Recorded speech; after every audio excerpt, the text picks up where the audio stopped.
La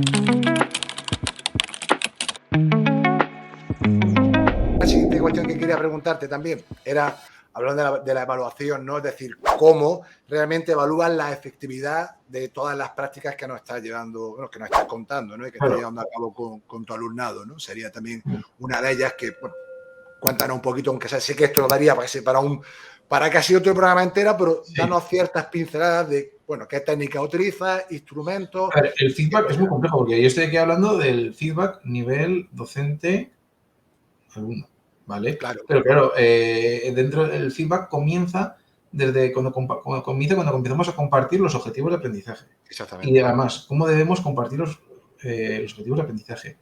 Claro, una de las cosas que se sabe que tiene poco efecto es coger y escribir en la pizarra los objetivos de aprendizaje. Voy a escribir aquí en la pizarra todos los objetivos de aprendizaje. No. Hay que hacerlos reflexionar y hay que hacerlo con ellos. Pues, por ejemplo, hay ciertos objetivos de aprendizaje que se pueden adquirir haciéndoles reflexionar, evaluando un ejemplo. Por ejemplo, una tabla tiene que poner lo que creen que han hecho bien, en este caso un visual thinking, por ejemplo, qué aspectos positivos tiene, qué aspectos de mejora tiene. Lo mismo un texto, analizar el texto, analizar las partes de ese texto, conectores, a partir de qué conectores usa este texto, o poner un mal ejemplo. Es decir, decir, mira, vamos a analizar ese texto y donde falta un montón de conectores y falta su ortografía, ¿no? Que aprendan a analizar. Luego, los objetivos descontextualizados están bien, están mejor que decir contextualizados. Por ejemplo, yo quiero que hagan, por ejemplo, sobre unas vacaciones, ¿no? Vais a hacer un póster para publicitar un hotel, ¿vale? Pues en vez de coger y decir, busca el lugar, ¿sabes? Busca, pues si va a ser una playa, pues busca una playa que sea bonita, busca, hace este tipo de letra. Pues en vez de coger y decir tan concreto y tan contextualizado el objetivo, muchas veces decir, venga, vamos a buscar información importante sobre las características, ¿no? Sobre las características del lugar que vamos a estar. Buscamos diferente tipología de letra. Fíjate, es que decir buscamos o decir tenemos que hacer diferentes tipologías de letra es establecer un objetivo que es descontextualizado porque es que tipología de letra te vale también para hacer un visual thinking. Efectivamente. Es que yo, por ejemplo, que he estado haciendo, hemos estado haciendo diferentes situaciones de aprendizaje y el alumnado ha creado este año diferentes productos, yo les decía, buscamos diferentes tipologías de letra. Lógicamente, los chavales que tenían el cuarto no sabían lo que era tipología de letra, les tenía que enseñar lo que significaba tipología de letra y les mostraba ejemplos de diferente tipología de letra, ¿no? Claro, hay que mostrar ejemplos y eso. Pero decir tipología de letra me valía para hacer un PowerPoint, me valía para hacer el Visual Thinking, me valía para hacer un vídeo tipología de letra, ¿no? Entonces, establecer, incluso aunque hagamos algo concreto, establecer los objetivos de manera descontextualizada, me refiero conectores, por ejemplo, tenemos que hacer en este texto conectores. Bueno, podemos trabajar en los conectores, trabajar en esos conectores, pero conectores vale para diferentes tipos de texto, ya sea un texto narrativo, argumentativo, descriptivo, ¿sabes? Lo que quieras, o expositivo, ¿no? Y en este caso lo hago en inglés, pues sí que hemos trabajado unos conectores en concreto, por ejemplo, un conector para añadir ideas, pues, pero ese conector lo que era pretende que sea transversal para diferentes tipos de texto. Por lo mismo para cuando establecemos objetivos. Y eso es importante que lo entiendan y esos objetivos se van repitiendo a través de las diferentes tareas que hacemos en clase y el alumnado lo va adquiriendo, ¿no? Lo va adquiriendo. Y luego recordar, si hacemos un proyecto y siempre cuando empieza el proyecto, ¿cuál es el objetivo que tenemos de nuestro proyecto? En su plan de equipo apuntaban el objetivo, un objetivo general. Queremos hacer, por ejemplo, si hacen una presentación, pues vamos a hacer una presentación para concienciar a nuestros compañeras del colegio que cómo cuidar los ecosistemas y el medio ambiente, por ejemplo, el título, ¿no? El objetivo. ¿Y cómo lo vais a hacer? Pues vamos a crear el PowerPoint y vamos a poner toda esta información que hemos investigado, no sé qué. Bueno, pues eso empezamos ahí con el feedback, ¿no? A partir de ahí, feedback oral es mucho más. Esto, por ejemplo, sería lo que tú crees que te dedicas al ámbito del deporte, especialmente al baloncesto, ¿qué es mejor, el feedback oral o escrito? Hombre, pues siempre lo posible, el feedback oral es mucho más poderoso que el escrito para empezar, porque es momentáneo y te permite hacer que el alumno o alumna cambie, modifique. Claro, tú le cogerías, apuntarías, toma, para mañana, imagínate, ¿no? Está tirando canastas, tiene que cambiar la técnica, te lo apunto aquí, bueno, esto tienes que cambiar para mañana, pues no tiene sentido, ¿no? ¿Cuándo se aplica el feedback escrito? El feedback escrito se aplica cuando no tienes tiempo en clase, en definitiva. Te llevas, por ejemplo, en este caso, los textos escritos, nos llevo para corregir, y ahí sí que yo pongo el feedback, ¿no? El feedback que ellos deben cambiar, dependiendo qué tipo de feedback, personalizan mucho el feedback, no es un mismo un feedback a nivel de proceso que un feedback a nivel de autorregulación, todo esto dependerá del nivel competencial del alumno y alumna y el nivel de conocimiento que tenga. Si acabamos de introducir los conectores y no sabe muy bien poner conectores y tiene muchas dudas, o pues igual tengo un feedback más a nivel de proceso, ¿no? Si he entendido el concepto del conector, pues tengo que decir aquí, pues, explico por qué va este conector aquí y la razón que pongo aquí. Y luego, pues, a partir de un par de que le pongo yo, le subrayo y ya tiene que poner el resto. O puedo hacer un feedback a nivel de autorregulación donde es un feedback con preguntas, ¿no? A través de preguntas. ¿Qué? ¿No? Pues, a ver, aquí veo que en este texto falta algún conector. Fíjate en los puntos seguidos que has puesto y piensa qué conector podría ir. Por ejemplo, te voy a dar una pista más, una mejor pista. Mira en el primer párrafo y mira los puntos seguidos que has puesto. Piensa en si en alguno de ellos podrías incluir algún conector de los que hemos trabajado, ¿no? Eso sería un feedback más a nivel de autorregulación. Y a partir de ahí, revisa los otros dos párrafos, ¿no? Por ejemplo, ¿no? O decir, ¿qué feedback o qué conector podrías incluir para añadir una idea? Un conector de contraste. ¿Qué conector de contraste podrías añadir, ¿no? Si has trabajado. Por ejemplo, mis chavales sabían el concepto de feedback, lo tenían los procesos de evaluación que yo les decía feedback y sabían lo que era. Y también he trabajado mucho la diferencia entre calificar y evaluar. Y sabían perfectamente, porque ellos se coevaluaban y evaluaban y enseñaban también trabajaban muchas estrategias de cómo debían darse el feedback, ¿no? Y cuándo es importante darse el feedback entre ellos. Por ejemplo, si tenemos en cuenta la taxonomía solo, ¿te suena? ¿Taxonomía solo? No, fíjate, no lo he escuchado. Curioso. Pues apúntala, que es muy interesante. Sí, John Hattie habla mucho de taxonomía solo, es muy parecida a la de Bloom. La taxonomía solo es más moderna, ¿no? Entonces, debemos tener consciente que, por ejemplo, las investigaciones, cuando hablan sobre el feedback y el alumnado hablan entre ellos, por ejemplo, están haciendo sumas y el feedback que se dan, oye, ¿cuántas sumas has hecho tú? ¿Sabes? Es algo súper superficial, eso no sirve para nada. Es más cuantitativo, casi competitivo, sí. ¿No? A ver si ha hecho más, menos. ¿Sabes? Es como si escribimos un texto, ¿quién ha escrito más, no? Entonces, hay que enseñar a dar el feedback. Entonces, por eso dice, bueno, estas investigaciones dicen que hasta que no sean los dos primeros niveles de la taxonomía solo, ¿no? Que sería el preestructural, a ver, voy a confirmar, sería así, el unistructural, ¿no? Que es capaz, y el multiestructural es identificar un conocimiento, saber lo que estamos hablando y capaz de un poco de relacionar los diferentes elementos de ese conocimiento, ¿no? Sería parecido a los dos primeros niveles de la taxonomía de Bloom. El alumnado no va a estar capacitado para darse un feedback un poco enriquecedor. Entonces, es muy importante enseñarles cómo dar el feedback, el diálogo que tienen que tener. Por eso muchas veces también hago una pequeña plantilla de cómo tienen que escribir. Me gusta lo que has hecho, un hueco, ¿por qué? Y que digan por qué. Porque me gusta que has puesto este conector. Porque une muy bien estas dos oraciones, por ejemplo, ¿no? Eso sería una forma de guiar el feedback entre iguales, ¿no? Enseñarles a dar el feedback y luego moderar tú cómo das ese feedback. Y aprenderse, porque esto es muy importante porque lleva esto a la autofeedback. El enseñar a dar feedback lleva, y a enseñar a identificar errores lleva que cuando yo hago errores me puedo dar ese autofeedback, que es el feedback más potente que puede tener el alumnado. Porque lo peor que podemos hacer es dar feedback y que el alumnado lo rechace. Si el alumnado rechaza nuestro feedback, es como no dárselo.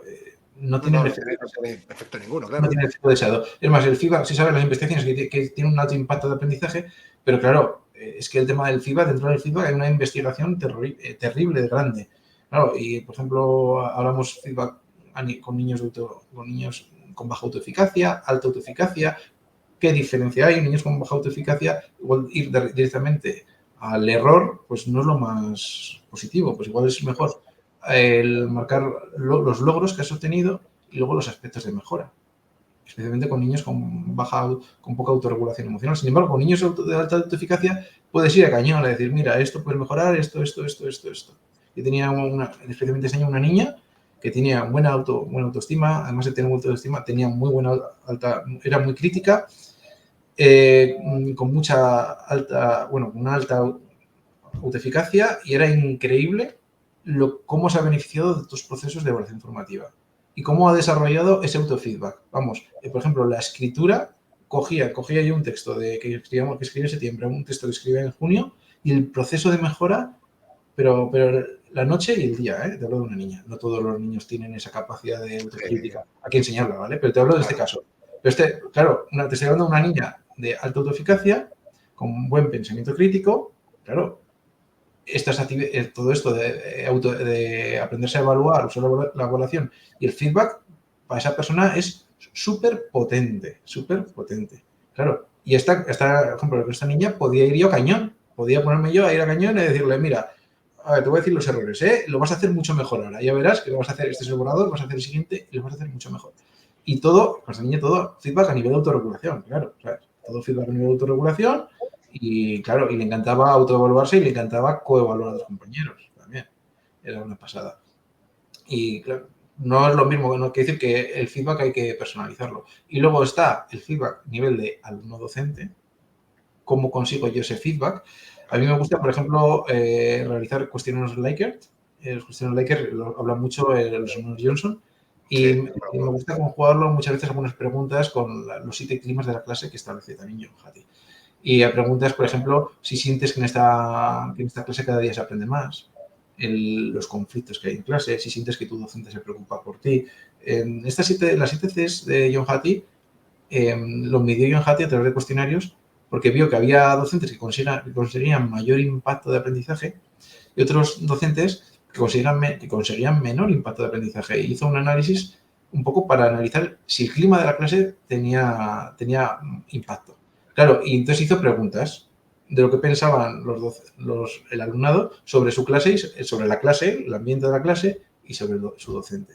Claro, todos los percentiles altos estaban como con que el docente, siento que mi profe se preocupa por mí, siento que cada día se aprende más, siento que hay un buen ambiente para poder concentrarme para trabajar, ¿sabes? Siento que tenemos que hacer lo que tenemos que hacer, ¿no? Y luego otra pregunta, por ejemplo, como he hecho yo hago como una gamificación relacionada sobre la narrativa de Avatar, y yo pues veo que ha tenido mucho éxito en la motivación del alumno, les ha gustado mucho, tanto el proyecto que hemos hecho como la narrativa. Ha tenido mucho éxito, pues también hago preguntas sobre pues si les ha gustado, si no, si les gustaría, por ejemplo, estudiar a través de Avatar 2, ¿no? Eso es feedback hacia el alumnado. Y luego está el feedback de las familias. Este es también muy importante. Hay varios ejemplos muy interesantes que yo, por ejemplo, además te he comentado que estuve en una escuela de Inglaterra y la sigo por Facebook, porque ellos por Facebook comentan cosas. Y de este libro, y esto lo hacen en diferentes escuelas en Inglaterra, y además viene, porque claro, mucha investigación que ha hecho John Hattie, y su libro está escrito en base con otra investigadora, Clark, en el Reino Unido. Y una de las formas de dar feedback a las familias es grabando vídeos. Se graba vídeos el profesora explicando lo que han enseñado, cómo lo han enseñado, y no solo eso, sino también a los chavales les graban para que expliquen lo que han aprendido. Y eso es una forma de dar feedback a las familias. Yo sí no lo hago, ¿vale? Porque no tengo además yo tengo muchísimo. Este año no soy tutor ahora y tengo 80 chavales. Entonces, bueno, pues si me tengo que grabar un vídeo. Entonces, lo que sí que hago yo es redactar correos. Muchas veces redacto correos para explicar a las familias lo que estamos haciendo en clase. Y sí que mando, pues a veces, una foto, pues simplemente si hacemos proyectos, pues los productos, comparto todos los productos con ellos. O a veces también, por ejemplo, este último proyecto, uno de los productos iba dirigido a las familias, ¿no? También concienciar a las familias sobre el cuidado del medio ambiente, ¿no? Y entonces crear un vídeo a ellos. Entonces eso también se lo enviaron. Y luego yo no solo eso, sino también les explico todo, redacto en correos un poco cómo estamos trabajando. Por ejemplo, cuando estuvimos trabajando en la escritura, en texto descriptivo, que tenían que crear un avatar con inteligencia artificial. Bueno, pues aproveché para trabajar el texto descriptivo. Primero trabajamos en papel y luego cuando tenían ya el texto definitivo, cogemos los Chromebooks con inteligencia artificial, pasaban el texto y le salía su avatar, ¿sabes? Para la historia gamificada. Claro, qué chulo. Y claro, pues yo a la familia les expliqué un poco, claro, porque los chavales irían con su muñequico a casa y igual pensaban algunos, ¿esto qué dedicáis a hacer fotografías en clase? ¿Sabes? No sé. Entonces, pues, para que entendieran un poco con lo que iban los niños y las niñas a casa, claro, yo escribí un correo un poco explicando todo el proceso de cómo habíamos trabajado la escritura. Y no solo eso, sino también mandé algunas fotos de los textos definitivos que hicieron, pues estaban los chavales, les encantó. Disfrutaron escribiendo una barbaridad, ¿eh, Antonio? ¿No sabes? Que he tenido, estos niños han estado escribiendo y dicen, es que es un rollo, pero es que de verdad, que han estado disfrutando. Es más, uno de los proyectos finales era escribir una carta a la dirección. Y teníamos que hacer diferentes situaciones de aprendizaje, que terminaban diferentes productos, y uno de ellos era escribir una carta a la dirección. Explicando un poco lo que habíamos aprendido y con las diferentes propuestas y por qué. Y he tenido grupos de trabajo que han querido escribir la carta y han disfrutado escribiendo la carta. Entonces, y escribiendo su avatar, su personaje, disfrutaron una barbaridad. Entonces, claro, yo mandé fotos de algunas producciones que hicieron, así a modo un poco grosso, no puedo hacer fotos de 80, ¿sabes? ¿No? Sí que les dije que si querían llevar el texto definitivo podían llevarlo a casa, pero un poco que lo trajeran de vuelta para luego guardarlo en el portafolios. Que ese portafolio son todas las evidencias que el alumnado va consiguiendo y luego al final de curso lo encuadernamos y se manda para las familias, también para que vean. Es un poco también el feedback que yo doy. Pero sí que hay otros, por ejemplo, entrevistas compartidas, alumnado y familias. En algún centro también he leído que hacen otros colegios, por ejemplo, que el alumnado prepara una pequeña presentación donde en vez de tener la tutoría tradicional, profe, familia, ¿no? Lo que hace es, pues el alumnado está en parte de esa entrevista explicando un poco lo que ha aprendido durante el curso y se prepara una pequeña presentación. Hay alternativas o coger el portafolios y explicar lo que más le ha gustado, ¿no?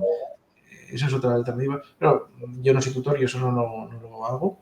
Y luego también, lo que te digo, también estas estrategias las puedes llevar a cabo teniendo un poco en cuenta la cantidad de alumnos que tengas. Si estás en una escuela rural con 15 chavales, que también estoy es mucho más fácil organizar 15 entrevistas con los niños. Claro, si tienes, no sé, pues 30 entrevistas o 25 entrevistas, pues igual es más complicado organizar todo eso. ¿Vale? Entonces, bueno, pues depende. Claro.